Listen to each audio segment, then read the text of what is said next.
कि कांग्रेस सिर्फ अपने वोट बैंक की खातिर राजनीति करती है। उनको ईश्वर से, उनको समाज से, उनको आस्था से कोई मतलब नहीं है। भगवान की कृपा से इतना महोत्सव हृदय में उल्लास भरा हुआ है, ऐसा लगता है कि जैसे उड़ कर चले जाएं। देखिए, रामायण पाठ की फलश्रुति बताई है कि जो 100 पाठ रामायण जी के कर लेते हैं, उनको राम जी का दर्शन होता है। तो हनुमान जी महाराज की कृपा से अभी 99वीं कथा पूरी हो रही है और भगवान का बुलावा भी आ गया और वहाँ साक्षात रामलीला का प्रागट्य उत्सव देखने का सौभाग्य ये उन्हीं की कृपा से मिला है। मेरे इस कार्यक्रम से जाने से पूरा गांव प्रसन्न है, परिवार प्रसन्न है और जिले से भी फोन आते हैं कि आप जरूर रामलीला के दर्शन करेंगे। 22 तारीख एक ऐतिहासिक दिन बनने वाला है, क्या संदेश देंगे आप? यही कि जिंदगी में वैसे तो एक एक क्षण महत्वपूर्ण है, लेकिन जिस क्षण भगवान का प्रागट्य होगा, यही दिन राम जन्म श्रुति गावहीं, तीर्थ सकल तहाँ चलिए आवहीं।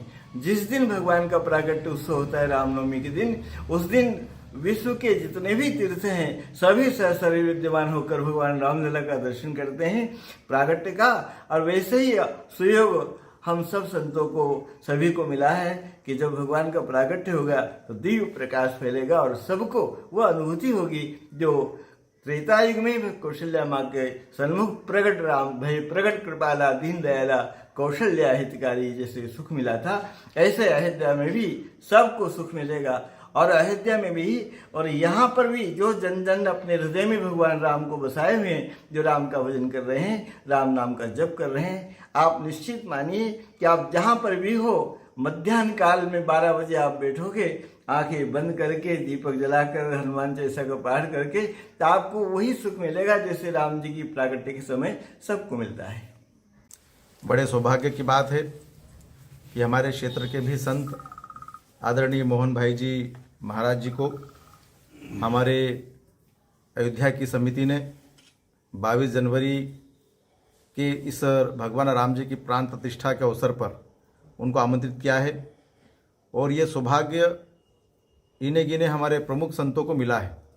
और मुझे खुशी इस बात की है कि हमारे क्षेत्र के ऐसे कुछ चुनिंदा संत हैं जिनको ये अवसर प्राप्त हुआ है, उनको निमंत्रण पत्र मिला है।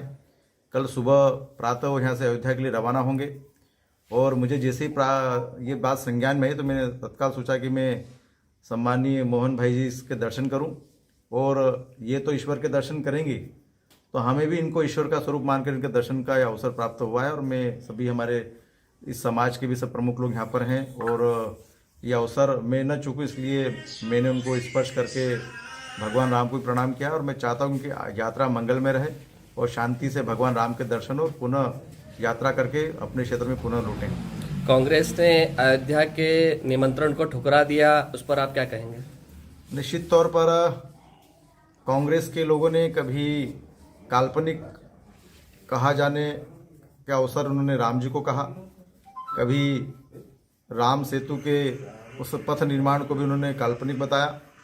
और ऐसे कई अवसर रहे कांग्रेस के लोगों ने जो उन्होंने ईश्वर को और भगवान के स्वरूप को हमेशा से काल्पनिक रूप में बताया गया है।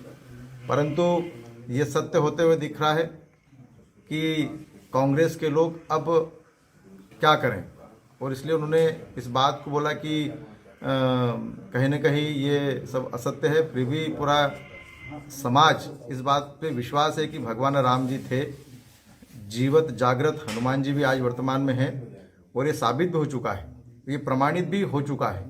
कोर्ट में बयान देने के लिए हमारे संत जिनकी आंखें नहीं, उन्होंने भी पूरे अध्याय के साथ में साक्षात प्रस्तुत किया है कि भगवान राम जी का इतिहास और उसके प्रमाण, और कोर्ट ने भी इस बात को साबित किया है। तो निश्चित तौर पर कांग्रेस ने जब से कांग्रेस पार्टी बनी तब से वो झूठ के बल पर ही सरकार में भी आई है और जनता को भ्रमित किया है। और आज भी भ्रम फैलाने की कोई भी कसर कांग्रेस के लोग नहीं छोड़ रहे हैं। तो मुझे लगता है जनता इस बात को जान चुकी है कि कांग्रेस सिर्फ अपने वोट बैंक की खातिर राजनीति करती है। उनको ईश्वर से, उनको समाज से, उनको आस्था से कोई मतलब नहीं है। और इस बात को पूरी ताकत से मैं कहता हूं कि ईश्वर है और ईश्वर के प्रति हम सबकी आस्था है। हमसे जुड़े रहने के लिए हमारे YouTube चैनल को सब्सक्राइब करें और नई वीडियो की नोटिफिकेशन के लिए बेल आइकॉन को दबाएं।